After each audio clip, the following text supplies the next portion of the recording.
Le drapeau flambant neuf de la République autonome de Donetsk surplombe les corps brisés de ceux qui y survivent. Un jour de décembre, Vladislav a été déchiqueté par des bombes alors qu'il prenait simplement le bus. Ce cessez-le-feu, il s'y accroche comme un rêve un peu fou. J'espère que cette date du 15 février marquera un tournant, que ce sera le début d'une vie de paix, d'une vie à nouveau sûre et tranquille. Ce civil et ce militaire sont allongés côte à côte, mais leurs idéaux sont très éloignés. Ce séparatiste, s'il pouvait encore combattre, ne respecterait pas le cessez-le-feu ce soir.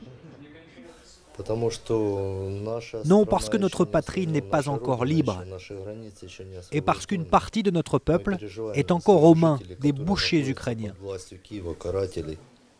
Dans cet hôpital, les effectifs resteront renforcés tout le week-end. Son directeur a du mal à croire que dès demain, aucun civil ni militaire ne sera blessé dans les combats. Le précédent cessez-le-feu n'avait rien changé. Vous savez, les blessés arrivent chez nous par vagues. Parfois, la mer est moins agitée, il n'y en a que 10 par jour. Mais les autres jours, une trentaine peuvent arriver et le cessez-le-feu n'y change rien. Le tramway, comme dans tout l'est de l'Ukraine, circule désormais sur le réseau horaire de Moscou. Mais à ce détail près, la vie quotidienne semble suivre son cours. Les habitants, trop de fois déçus, sont totalement désabusés.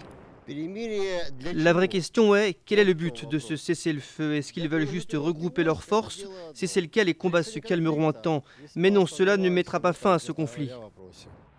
Le soleil se couchera ce soir sur un pays dans l'incertitude, un pays qui ne saura qu'au lever du jour si la paix est possible.